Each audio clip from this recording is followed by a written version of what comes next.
नमस्कार दोस्तों, मैं अमित तोमर आज फिर हाजिर हूँ एक नए टॉपिक के साथ। जैसा कि हमने लास्ट क्लास में एक टॉपिक किया था इंडस रिवर सिस्टम का, उस टॉपिक पे आपका बहुत ही सपोर्टिव रेस्पॉन्स रहा।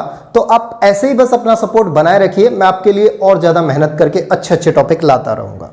उसी सीरीज में आगे बढ़ते हुए आज हम एक नए टॉपिक की ओर बढ़ते हैं और आज का जो टॉपिक होगा रिवर सिस्टम से ही रिलेटेड टॉपिक होगा और टॉपिक का नाम होगा आज का ब्रह्मपुत्र रिवर।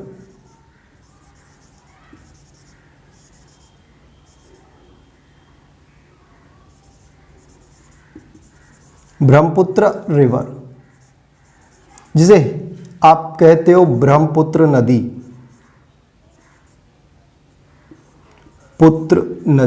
ब्रह्मपुत्र नदी। दोस्तों, अगर मैं ब्रह्मपुत्र नदी के विषय में हमारा जो पढ़ने का तरीका होगा तो वही रहेगा। पहले हम इससे रिलेटेड थ्योरी कंप्लीट करेंगे, उसके बाद इससे रिलेटेड मैपिंग और उसके बाद हम करेंगे इससे रिलेटेड जो प्रीवियस एग्जाम में क्वेश्चन आए हुए हैं वो सारे क्वेश्चन। ठीक है, स्टार्ट करते हैं। तो सबसे पहले हम बात करेंगे ब्रह्मपुत्र नदी के ओरिजिन की। ब्रह्मपुत्र नदी के अगर मैं ओरिजिन की बात करूं, ओरिजिन यानी उद्गम की बात करूं, तो उद्गम होता है इसका, मैंने आपको जब इंडस रिवर पढ़ाई थी तो मैंने आपको एक ग्लेशियर का नाम बताया था। क्या नाम बताया था मैंने? चेमायुंगडुंग ग्लेशियर। तो दोस्तों, इस नदी का भी उद्गम जो होता है वो होता है चेमायुंगडुंग ग्लेशियर। चेमायुंगडुंग ग्लेशियर से इसका उद्गम होता है। ठीक है, अब अगर आपसे पूछा जाए कि भाई चेमायुंगडुंग ग्लेशियर के किस भाग से इसका उद्गम होता है, तो चेमायुंगडुंग ग्लेशियर का एक पार्ट है जिसका नाम है मानसरोवर झील। मानसरोवर झील, तो मानसरोवर झील से होता है इस नदी का उद्गम। आपसे पूछा जाए भी ब्रह्मपुत्र नदी का ओरिजिन पॉइंट कहां है, तो चेमायुंगडुंग ग्लेशियर का मानसरोवर झील। मानसरोवर झील जो है चेमायुंगडुंग ग्लेशियर का ही एक भाग है। क्लियर है? अगर आपसे पूछा जाए भाई ये कहां है, मानसरोवर झील कहां है, तो मानसरोवर झील स्थित है दोस्तों तिब्बत में। तिब्बत। तो हम फाइनली हम ये बात कह सकते हैं कि जो ब्रह्मपुत्र नदी है उसका ओरिजिन कहां से होता है? तिब्बत से या चाइना से। आप जानते हो कि तिब्बत पे चाइना ने अधिकार किया हुआ है, तो हम कह सकते हैं तिब्बत से। ठीक है, अब जब ये नदी तिब्बत से निकलती है और आगे बढ़ती है तो कहां एंटर करती है? भारत में एंटर करती है। ये नदी और आगे बढ़ती है तो कहां एंटर करती है? बांग्लादेश में। बांग्लादेश में एंटर करती है। नदी और आगे बढ़ती है तो कहां जाती है? नदी आगे बढ़ती है तो बंगाल की खाड़ी, बे ऑफ बंगाल में जाके अपना मुहाना बनाती है। ठीक है, यानी अगर आपसे पूछा जाए ब्रह्मपुत्र नदी कितने देशों से बहती है, तो 1, 2 और 3 देशों से होके बहती है ब्रह्मपुत्र रिवर। ठीक है, अब यहां से और यहां तक ये नदी दूरी कितनी तय करती है, यानी टोटल डिस्टेंस कितनी है इस नदी की, तो टोटल डिस्टेंस है 2900 किलोमीटर। 2900 किलोमीटर की डिस्टेंस ये ट्रेवल करती है। ठीक है दोस्तों, अगर आपसे पूछा जाए कि 2900 में से भारत में डिस्टेंस कितनी है इसकी, तो दोस्तों भारत में इसकी जो डिस्टेंस है वो है सिर्फ 917 किलोमीटर की डिस्टेंस ये भारत में तय करती है। ठीक है, अब बात आती है कि भाई भारत में ये कहां से एंटर करती है और कहां से एग्जिट करती है। तो दोस्तों, अगर भारत में एंटर की बात करूं तो ये एंटर करती है भारत में, एक जगह पड़ती है जिसका नाम है यांगयाप दर्रा। यांगयाप दर्रा, यांगयाप दर्रे से ये नदी करती है भारत में प्रवेश। और एग्जिट की बात करूं तो एक जगह पड़ती है धुबरी।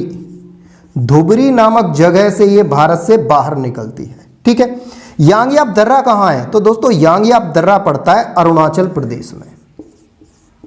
अरुणाचल प्रदेश में प्रदेश। ठीक है, अगर आपसे पूछा जाए कि भाई ये धुबरी कहां है, तो धुबरी जगह पड़ती है असम में, एक जगह पड़ती है जिसका नाम धुबरी। वहीं से ये नदी भारत से बांग्लादेश में चली जाती है। ठीक है, तो और यहां तिब्बत में इस नदी को किस नाम से जाना जाता है, तो तिब्बत में जाना जाता है ब्रह्मपुत्र नदी को सांगपो नदी के नाम से। तिब्बत में किस नाम से जाना जाता है? सांगपो नदी के नाम से। ठीक है, वहीं अगर पूछे बांग्लादेश में किस नाम से जाना जाता है, तो दोस्तों बांग्लादेश में इस नदी को जाना जाता है जमुना के नाम से। जमुना नदी, यमुना नहीं, जमुना, जमुना नदी के नाम से। ठीक है, तो यहां से आने वाले क्वेश्चन निकालते हैं। तो सबसे पहला क्वेश्चन, ब्रह्मपुत्र नदी किस ग्लेशियर से निकलती है? चेमायुंगडुंग ग्लेशियर से निकलती है। ठीक है, चेमायुंगडुंग ग्लेशियर के किस भाग से निकलती है? मानसरोवर झील से निकलती है। ठीक है, ब्रह्मपुत्र नदी किन किन देशों के से होकर बहती है? तो तिब्बत, भारत और बांग्लादेश। भारत में किस स्थान पर ब्रह्मपुत्र नदी प्रवेश करती है? तो यांगयाप दर्रे में से प्रवेश करती है। किस स्थान से भारत से बाहर निकलती है? तो धुबरी से बाहर निकलती है। धुबरी कहां है? असम में है। यांगयाप दर्रा कहां है? अरुणाचल प्रदेश में है। तिब्बत में ब्रह्मपुत्र नदी को किस नाम से जाना जाता है? सांगपो रिवर के नाम से। बांग्लादेश में किस नाम से जाना जाता है? जमुना नदी के नाम से। यह बात आपकी समझ अच्छे से आ गई होगी, उम्मीद करता हूं। ठीक है, आगे बढ़े। अब हम बात करते हैं इस नदी की मैपिंग की, क्योंकि दोस्तों अगर आप मैपिंग नहीं करोगे ना तो आप समझ ही नहीं सकते हो चीजों को। तो आप मैप से समझाते हैं कौन सी नदी कहां से निकली, इसकी सहायक नदियां कितनी है, इसकी जो कौन सा इसने जो है द्वीप बनाया, कहां इसका मुहाना बनाया, सारी चीजें हम यहां मैप से समझते हैं। चलिए मेरे साथ एक मैप बनाइए। मैप आप सभी को बनाना है, चाहे कैसा भी बने, उल्टा पुल्टा जैसा बने वैसा बने, लेकिन मैप सभी को बनाना है। ठीक है, चलिए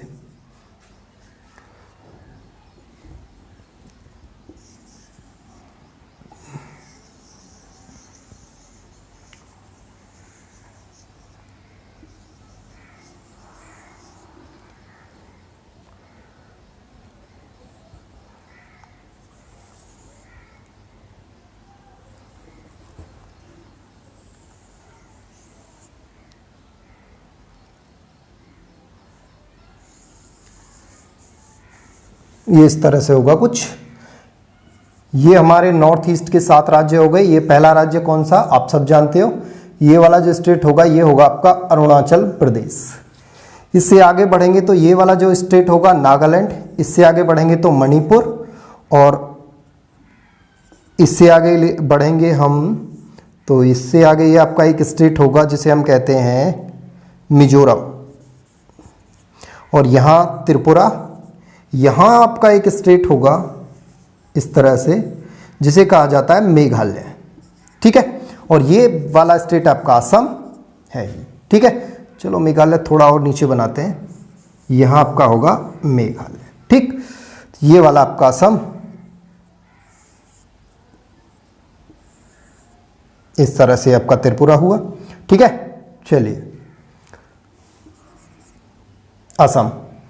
दोस्तों अब देखिए ये हमारे हुए नॉर्थ ईस्ट के 7 स्टेट। ठीक, यहां होगा आपका भूटान। अब आपको समझना क्या है, ये जो दूरी है, ये पतला सा जो गलियारा है जो हमारे नॉर्थ ईस्ट के 7 राज्यों को भारत से जोड़ता है, इसे बोलते हैं हम chicken neck. Chicken neck, chicken neck. Chicken neck क्या है? एक छोटा सा गलियारा है जिसकी कुल चौड़ाई 35 से 40 किलोमीटर है, और जो भारत के 7 राज्यों को, नॉर्थ ईस्ट वालों को भारत से जोड़ता है। ठीक है, चलिए अब बढ़ते हैं। कौन सी नदी इसमें कहां से एंटर करती है, कहां से बाहर निकलती है, सहायक नदी कौन सी? आइए देखते हैं, सारी चीजें मैप पर देखते हैं। दोस्तों यहां एक ग्लेशियर है जिसका नाम मैंने आपको बताया, जिस ग्लेशियर का नाम है क्या? ग्लेशियर का नाम है चेमायुंगडुंग ग्लेशियर। क्या नाम है ग्लेशियर का? चेमायुंगडुंग ग्लेशियर।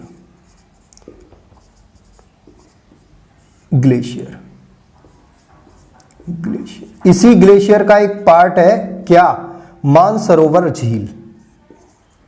मानसरोवर झील। इस मानसरोवर झील से ही नदी निकलती है। कौन सी नदी? यहां से एक नदी का ओरिजिन होता है, इस तरह से नदी आगे बढ़ती है, और नदी का नाम है क्या? सांगपो रिवर। सांगपो नदी। सांगपो नदी। ठीक है, नदी आगे बढ़ती है और लगभग यहां भारत में जस्ट इंटर करने से पहले एक कैनियन का निर्माण करती है जिसे कहा जाता है सांगपो कैनियन। इस कैनियन को क्या नाम दिया गया? Tsangpo canyon.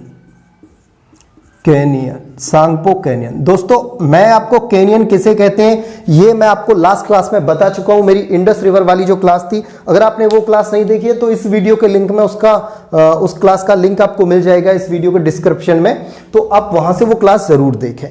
Canyon, Tsangpo canyon क्या होता है? कैनियन में एक बार आपको एक्सप्लेन किए दे रहा हूं यहां भी एक जल्दी से।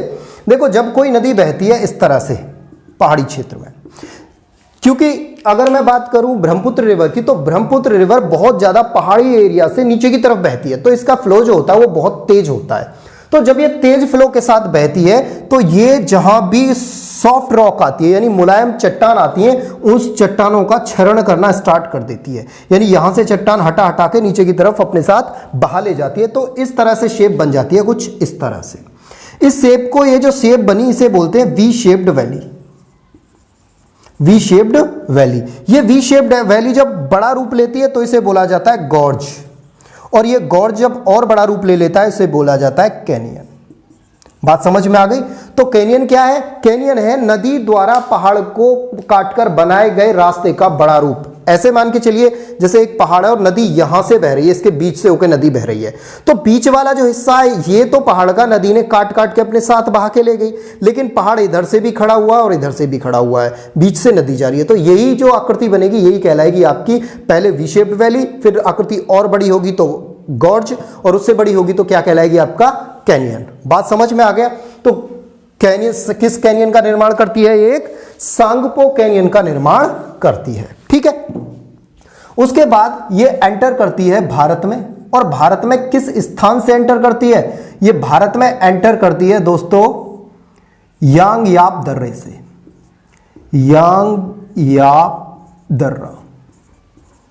यांगयाप दर्रे से ये एंटर करती है। ठीक है, नदी आगे बढ़ती है तो आगे जस्ट यहीं यांगयाप दर्रे से जस्ट निकलते ही ये एक गॉर्ज का निर्माण करती है जिसे कहा जाता है दिहांग गॉर्ज। क्या कहा जाता है जिसे? दिहांग गॉर्ज। गॉर्ज अभी मैंने आपको बताया, पहाड़ को काटकर जो नदी बहती है वो जो आकृति बनती है उसी को गॉर्ज कहते हैं। तो दिहांग गॉर्ज का निर्माण करती है और गॉर्ज का निर्माण करते हुए आगे बढ़ती है। इसी वजह से ये दिहांग गॉर्ज का निर्माण करती है, इसी वजह से इस नदी को कहा जाता है, देखिए जब तक नदी तिब्बत में थी नदी को कहा गया सांगपो रिवर। जैसे ही यांगयाप दर्रे से दिहांग गॉर्ज बनाते हुए प्रवेश किया इसने अरुणाचल प्रदेश में, तो नदी को कहा जाता है यहां दिहांग नदी। दिहांग नदी। अब आपसे प्रश्न पूछा जा सकता है कि जी सांगपो नदी को अरुणाचल प्रदेश में किस नाम से जाना जाता है? तो दिहांग रिवर के नाम से जाना जाता है। बात समझ आई या नहीं आई? उम्मीद करता हूं आपको बात समझ आ गई होगी। चलिए आगे बढ़ते हैं। नदी आगे बढ़ती है तो यहां से होते हुए असम में प्रवेश करती है, और असम से होते हुए सीधे और फिर बांग्लादेश में एंटर कर जाती है। अब यहां तक एंटर करने में इसके साथ साथ क्या क्या घटना होती है इसके साथ देखिए। यहां आपको कुछ पहाड़ियां मिलेंगी, यहां से आपका लगभग ये जो साइड है आपका म्यांमार साइड से, यहां से एक नदी निकलती है और ये नदी निकल के ज्वाइन करती है यहां किसको? ब्रह्मपुत्र को। ज्वाइन ब्रह्मपुत्र को करती है। नदी का नाम है, ब्रह्मपुत्र को ज्वाइन करने के बाद नदी का नाम है दिवांग नदी। दिवांग। देखिए ऊपर वाले में और इसमें अंतर है। ऊपर वाला दर्रा दिहांग गॉर्ज है और ये नीचे वाली क्या है? दिवांग नदी है। ठीक है, दिवांग नदी किसकी सहायक नदी है? दिवांग नदी ब्रह्मपुत्र की सहायक नदी है। ठीक है, आगे बढ़े तो यहां ही से दिवांग नदी के ठीक सामने से नीचे की तरफ से एक नदी निकलती है और ये भी इसी पॉइंट पर ज्वाइन करती है किसे? ब्रह्मपुत्र को, और नदी का नाम है लोहित नदी। लोहित नदी। लोहित नदी को कहा जाता है खूनी नदी। क्या कहा जाता है इसे? खूनी नदी या ब्लड रिवर। खूनी नदी क्यों कहा जाता है ये समझते हैं दोस्तों। खूनी नदी कहने के पीछे जो इसके कारण है वो ये है कि लोहित रिवर में रेड पार्टिकल्स यानी लाल कलर के सेडिमेंट वो ज्यादा है। क्यों है? क्योंकि ये इधर की जो चट्टानें हैं वो लाल कलर की चट्टानें हैं, ये उन्हीं चट्टानों से होकर बहती है, तो रेड कलर सेडिमेंट्स बहुत ज्यादा इसमें पाए जाते हैं। इसके कारण इसका रंग जो है वो रेड कलर का होता है, इसलिए इसे खूनी नदी भी कहते हैं। बात समझ में आ गई दोस्तों? यहां से लोहित नदी किसको ज्वाइन करती है? ब्रह्मपुत्र को, जिसे खूनी नदी भी कहते हैं। दिवांग नदी किसको ज्वाइन करती है? ब्रह्मपुत्र को। जिस बिंदु पर ये दोनों ब्रह्मपुत्र से मिलती हैं उस बिंदु का नाम है दोस्तों पासीघाट। पासी घाट पर दोनों नदियां ब्रह्मपुत्र से मिलती हैं। बात समझ में आ गई। अब अगर मैं बात करूं लोहित नदी की, तो लोहित नदी में क्या खास है? लोहित नदी पर एक ब्रिज बना है। लोहित नदी पर एक ब्रिज बना है जिसका नाम है सदिया ढोला ब्रिज। दोस्तों इस ब्रिज का नाम है सदिया ढोला ब्रिज। सदिया ढोला ब्रिज। सदिया ढोला ब्रिज नाम क्यों है?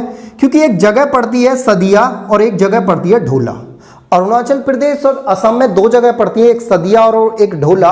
उन दोनों जगहों को जोड़ने के लिए एक ब्रिज बना है जिसका नाम है सदिया ढोला ब्रिज, या इसी ब्रिज को जाना जाता है भूपेन हजारे के ब्रिज के नाम से। Bhupen Hazare bridge. Hazare bridge. Bhupen Hazare bridge. Bhupen Hazare bridge की अगर मैं बात करूं तो भूपेन हजारे की अगर मैं बात करूं तो सबसे पहले इनका संबंध असम से है। असम के रहने वाले थे और ये एक कवि और गायक थे। कवि गायक।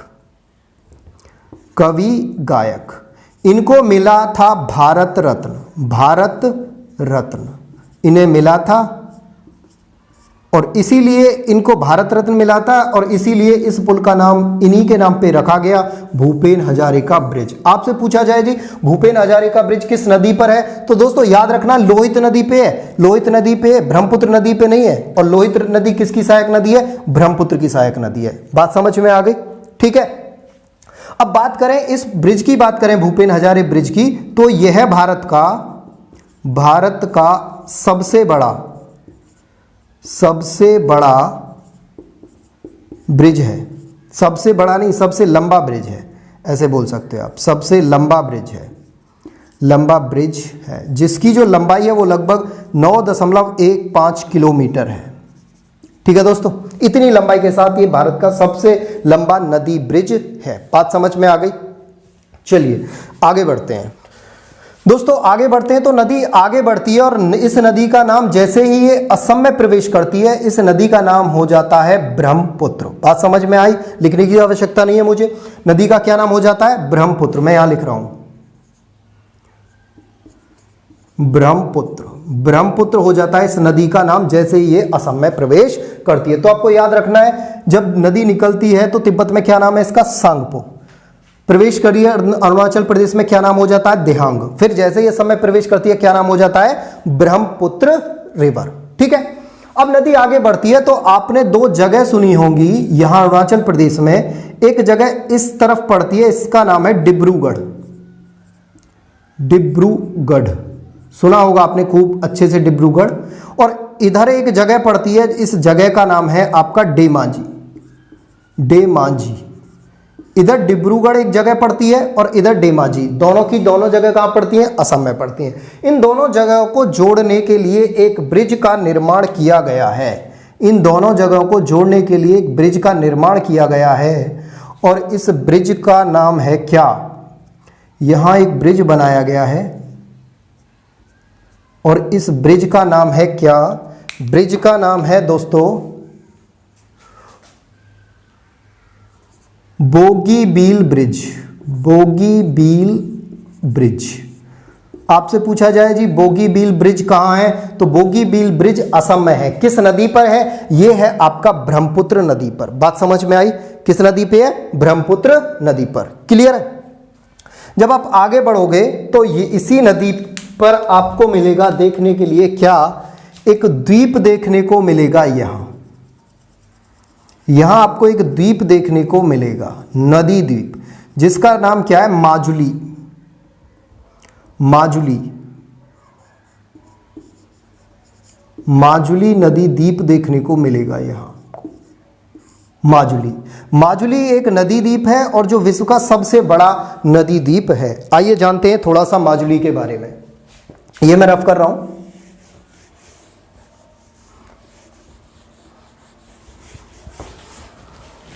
दोस्तों अगर माजुली नदी द्वीप की बात करेंगे हम, माजुली नदी द्वीप, माजुली नदी द्वीप, तो सबसे पहले इसकी बात करूं मैं माजुली नदी द्वीप की, तो ये कहां स्थित है? असम में स्थित है। स्थित है, लोकेटेड इन असम। ठीक है। अगर मैं बात करूं तो ये विश्व का विश्व का सबसे बड़ा नदी द्वीप है, विश्व का सबसे बड़ा नदी द्वीप है। दूसरा अगर मैं बात करूं इसके एरिया की, तो इसका एरिया है 752 किलोमीटर स्क्वायर। इस पे जनसंख्या कितनी रहती है, पॉपुलेशन, तो इस पे जो जनसंख्या रहती है इस द्वीप पर, किस पर, माजुली नदी द्वीप पर लगभग 1.5 लाख लोग इस द्वीप पर रहते हैं। ठीक है। 2016 में इसके साथ 2 नए काम हुए। क्या हुए? एक तो इसे जिला घोषित किया गया, किया गया इसे 2016 में, और इसे किया गया वर्ल्ड रिकॉर्ड,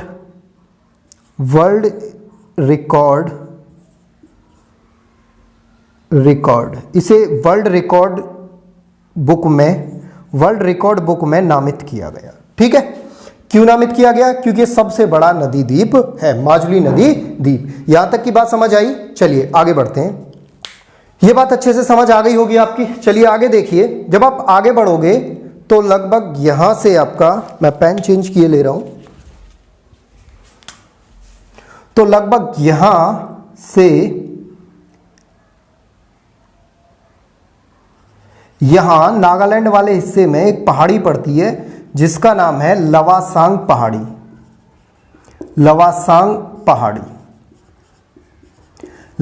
पहाड़ी से एक नदी निकलती है और वो ज्वाइन करती है, किसे ज्वाइन करती है? ब्रह्मपुत्र को। क्या नाम है नदी का? नदी का नाम है धनश्री। क्या नाम है? धनश्री। तो धनश्री किसकी सहायक नदी हुई? धनश्री ब्रह्मपुत्र नदी की सहायक नदी हुई। ठीक है। यहां से एक नदी निकलती है, नीचे आओगे जब आप, यहां से एक पहाड़ी है और इस पहाड़ी का नाम है क्या? इस पहाड़ी का नाम है जापोपा पहाड़ी। नागालैंड वाले हिस्से में ही है ये। यहां से एक नदी निकलती है और ये नदी आती है पहले मणिपुर और फिर यहां से होते हुए मिजोरम से होते हुए इस तरह से और ऐसे असम में प्रवेश करती है और ये आती है यहाँ और आके यहाँ मिल जाती है किसमें? ब्रह्मपुत्र में। और नदी का नाम है क्या? बराक नदी। ठीक है दोस्तों। अब आगे क्या होता है? आगे यहाँ से तिब्बत वाले क्षेत्र से, यहाँ से लगभग एक नदी निकलती है और ये नदी ऐसे निकलते हुए और ज्वाइन करती है, किसे ज्वाइन करती है भैया? ब्रह्मपुत्र को। ठीक है। ज्वाइन किसको करती है? ब्रह्मपुत्र को। और नदी का नाम है सुबनसिरी।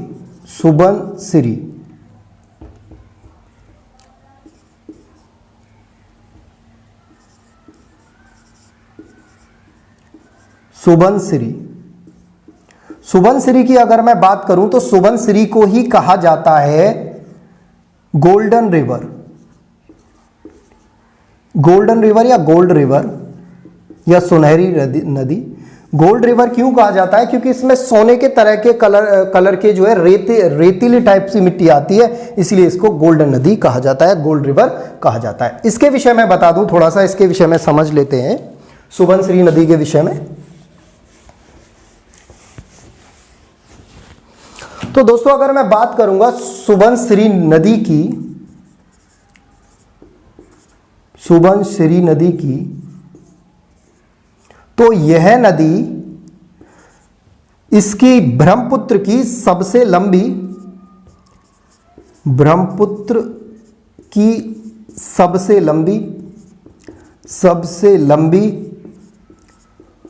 व सबसे बड़ी सहायक नदी है। ठीक है। अगर आपसे पूछा जाए कि जी ब्रह्मपुत्र की सबसे बड़ी और सबसे लंबी सहायक नदी कौन सी है, तो धनश्री ब्रह्मपुत्र की सबसे बड़ी और सबसे लंबी सहायक नदी है। बात क्लियर हुई यहां तक? चलिए आगे बढ़ते हैं। जब आप आगे बढ़ोगे तो यहां भूटान साइड से एक नदी निकलती है लगभग यहां से, और ये नदी ऐसे आगे बढ़ते हुए और ज्वाइन करती है, किसे ज्वाइन करती है? ब्रह्मपुत्र को। और इस नदी का नाम है क्या? मानस। क्या नाम है नदी का? मानस रिवर इंपॉर्टेंट है। क्यों इंपॉर्टेंट है? आइए समझते हैं मानस रिवर के विषय में।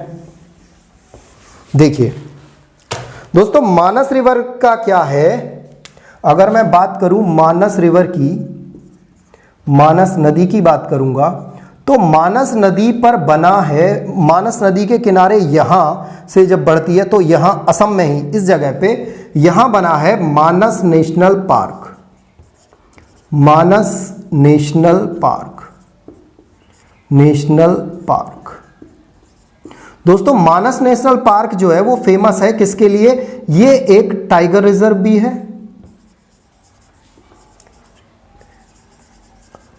टाइगर रिजर्व भी है, ये एक एलिफेंट रिजर्व भी है,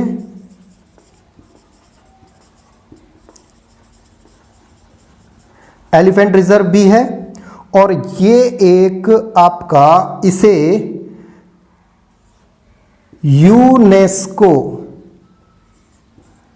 यूनेस्को द्वारा 1985 में घोषित किया गया world heritage site, world heritage site घोषित किया गया इसे 1985 में, किसके द्वारा, यूनेस्को के द्वारा। बात समझ में आई। तो मानस नदी क्यों इंपॉर्टेंट है, पता चली मानस नदी की इंपॉर्टेंस। मानस नदी क्या है, मानस नेशनल पार्क है, टाइगर रिजर्व भी है, ये एक एलिफेंट रिजर्व भी है, और यूएनईएससीओ के द्वारा, यूनेस्को के द्वारा वर्ल्ड हेरिटेज साइट घोषित किया गया, कब, 1985 में। क्लियर है बात। आपसे पूछा जा सकता है जी मानस नेशनल पार्क को वर्ल्ड हेरिटेज साइट कब घोषित किया गया, तो 1985 में। ठीक है, आगे बढ़े, चलिए आगे बढ़ते हैं। जब हम आगे बढ़ेंगे तो यहां से लगभग एक रिवर का ओरिजिन होगा। एक चीज पहले यही देख लेते हैं दोस्तों, एक करंट का क्वेश्चन मैं आपको बताए दे रहा हूं, यहां बिल्कुल लेटेस्ट है। इधर है आपका गुवाहाटी यहां, और इधर है आपका उत्तर गुवाहाटी, ध्यान से समझना। चलिए पेन चेंज किए ले रहा हूं मैं। यहां आपका गुवाहाटी शहर है, इधर आपका उत्तर गुवाहाटी है। इन दोनों शहरों को जोड़ने के लिए एक ब्रिज बनाया गया है। क्या बनाया गया है, ब्रिज। अब ये जो ब्रिज बनाया गया है दोस्तों, ये कोई ऐसा ब्रिज नहीं है कि जिसपे आप ट्रेन, कार या बस या बाइक लेके जा सको। ये ब्रिज बनाया गया है रोपेन ब्रिज, रोपेन ब्रिज। अब दोस्तों अब आप कहोगे जी रोपेन ब्रिज क्या है। दोस्तों रोपेन ब्रिज ऐसा ब्रिज होता है, आपने देखा हो तो जब कभी आप हरिद्वार वगैरह गए हो, पहाड़ी क्षेत्र में मिलते हैं कि ऐसे दो इस टाइप से दो, इधर एक खंबा इधर एक खंबा, इन खंबे पे ऐसे तार बंधे होंगे और तार से एक इस तरह से ऐसे, यहां इसमें बैठने के लिए सीट होंगी, इस तरह से एक उड़न खटोला टाइप सा, यहां लोग ऐसे लटके होंगे, आपने देखा होगा बहुत जगह, इस तरह से ऐसे लटके होंगे। ठीक है, यहां इधर से आपको इधर ले जाया जा रहा होगा तारों से होके, है ना, आपने देखा होगा। इसी को बोला जाता है रोपेन ब्रिज। तो इस रोपेन ब्रिज का निर्माण किया है, ये जगह है कौन सी, आपका गुवाहाटी, और ये उत्तर गुवाहाटी को जोड़ने के लिए इस ब्रिज का निर्माण किया है। हाल ही में ये करंट का क्वेश्चन है, अभी 2-4 दिन पहले की ही ये बात है। बात समझ में आई। तो मैं आपको साथ के साथ करंट भी अपडेट कराता चलूंगा, जिस टॉपिक से जो करंट लेट होगी मैं उसे आपको साथ के साथ कराता चलूंगा। क्लियर है बात।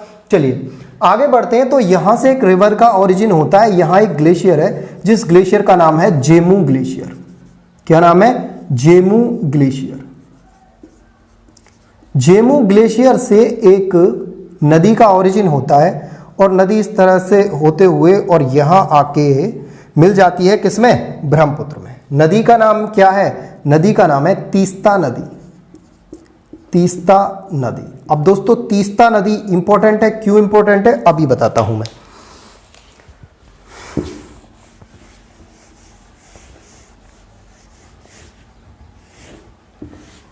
दोस्तों तीस्ता नदी की अगर हम बात करें तो तीस्ता नदी इंपॉर्टेंट इसलिए है कि हाल ही में आपने एक अभी चर्चा सुनी होगी कि चाइना, करंट का क्वेश्चन है, चाइना पाकिस्तान को तीस्ता नदी परियोजना के लिए $1 बिलियन अमेरिकी डॉलर ऋण दे रहा है। दोस्तों है हुआ क्या कि जो तीस्ता नदी है भारत से निकलती है, कहां से, सिक्किम से, जेमू ग्लेशियर से। तीस्ता नदी पर भारत की बहुत सारे डैम, बहुत सारी परियोजनाएं हैं, बहुत सारी चीजें, यानी ऊर्जा उत्पादन के लिए बहुत सारे डैम बने हुए हैं तीस्ता नदी पर भारत के।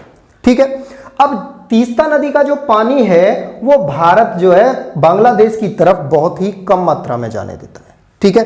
तीस्ता नदी का पानी बांग्लादेश की तरफ बहुत कम मात्रा में जाने देता है। तो बांग्लादेश ये कहता है कि जी हमें ज्यादा पानी दो, भारत ये कहता है भैया हमारा ही काम नहीं चल रहा इस पानी से, तो तुम्हें कहां से पानी दें।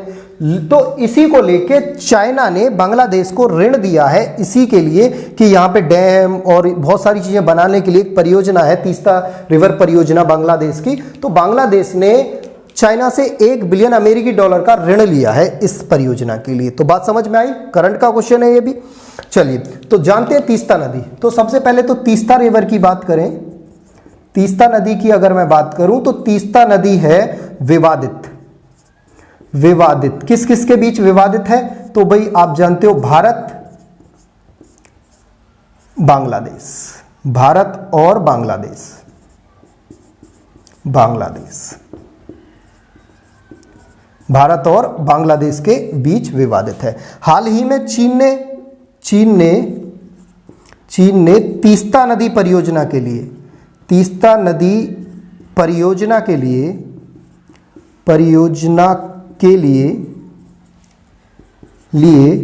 बांग्लादेश को 1 बिलियन, बांग्लादेश को 1 बिलियन अमेरिकी डॉलर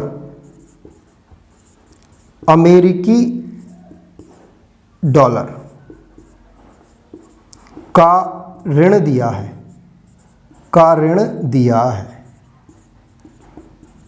बात आपको समझ आ गई होगी। तो एक करंट का क्वेश्चन है, ठीक है।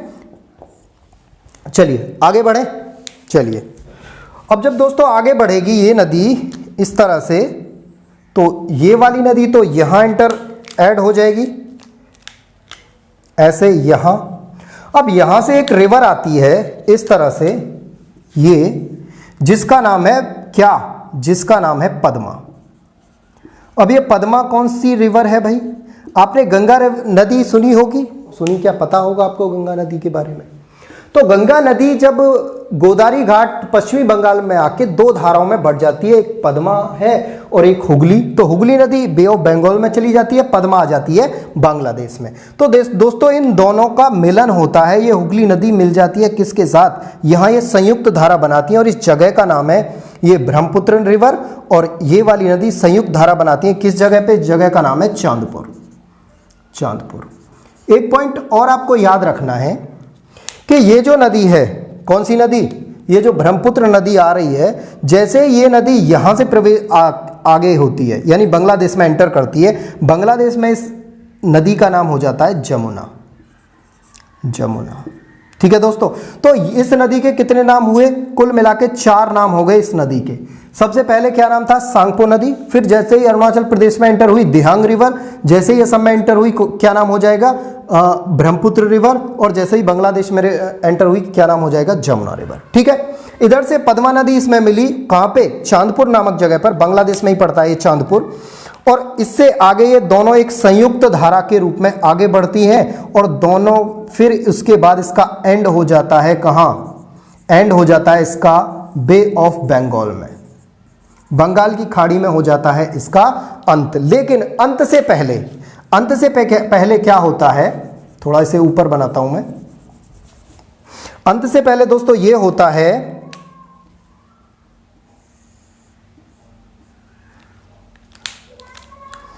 कि ये बनाती है यहां चांदपुर पे मिलकर और यहां बनाती है सुंदरवन नामक डेल्टा, सुंदरवन का डेल्टा, सुंदरवन डेल्टा। ये विश्व का सबसे बड़ा डेल्टा है, विश्व का सबसे बड़ा डेल्टा, बड़ा डेल्टा।